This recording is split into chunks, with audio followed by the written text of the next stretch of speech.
Today is kind of a sad day because after 33 years, Game Informer, one of the biggest, well, I think probably the biggest gaming magazines to ever exist, is shutting down. So, Game Informer recently released a statement saying the final level, farewell from Game Informer. After 33 thrilling years of bringing you the latest news, reviews, and insights from the ever evolving world of gaming, it is with a heavy heart that we announce the closure of Game Informer. From the early days of pixelated adventures to today's immersive virtual realms, we've been honored to share this incredible journey with you, our loyal readers. While our presses may stop, the passion for gaming that we've cultivated together will continue to live on. Thank you for being part of our epic quest, and may your own gaming adventures never end. And this is sad because I remember I used to read Game Informer all the time as a kid. I remember you would go to GameStop, and every time you try to buy a game, the GameStop employees would hound you, be like, "Oh, you want to sign up for the Power Up Rewards card? You get discounts on used games and Game Informers." And they would constantly pester you. And every now and then, when I was young and I had enough allowance money saved up, I would get the Power Ups reward card just so I can get the Game Informer every month. And I remember I would get so excited when the mail would come in and I would see the brand new Game Informer from a game that I would specifically be excited about. And I remember, I believe I still have a lot of my old Game Informer magazines somewhere.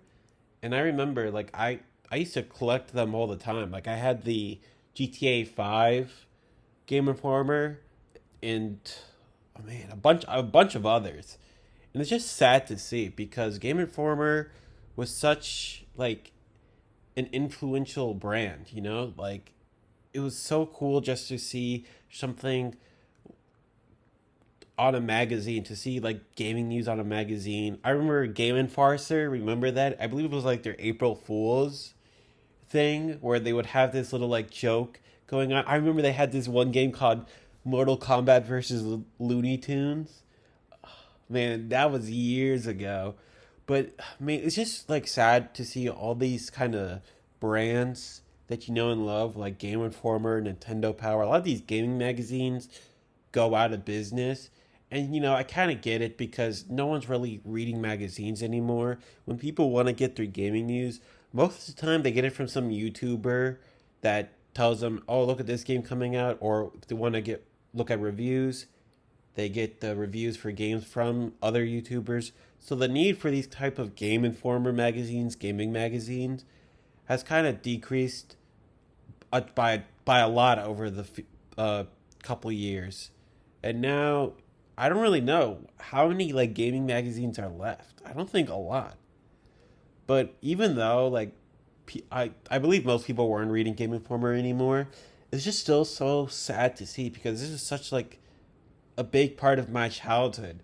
Every month I would get the new Game Informer magazine if I had the Power Up rewards card, and it's just now now they're just gone. They used to have some of the biggest breaking news. I believe, I might be wrong, but I believe Arkham Knight was revealed through Game Informer.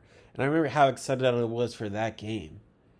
But now it's just Game Informer is no more. And it's just sad to see.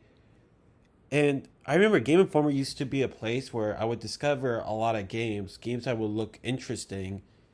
And because, when you're flipping through the magazine, looking at all the gaming news, they would have the review section, and then you are just reading through reviews of all the games coming out, and then you see a game that oh man, this looks interesting, and then you see, let's say it got a 9, you're like, oh man, this game looks really good, and it's a high score, I might go pick it up.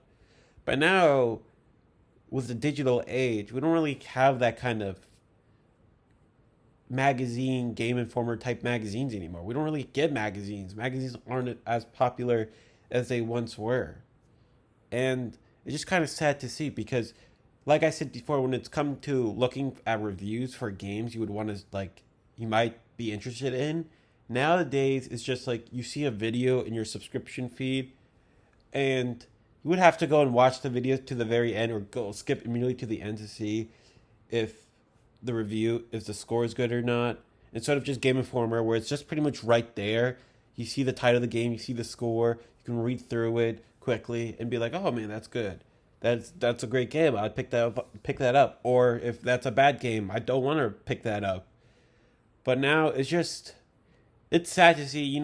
I'm pretty sure we all saw this coming.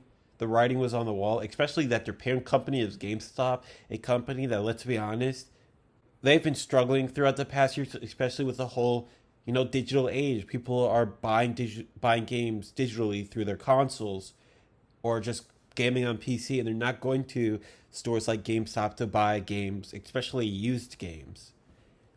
But it's still sad nonetheless. But I want to know what you guys think. Are you guys gonna miss Game Informer?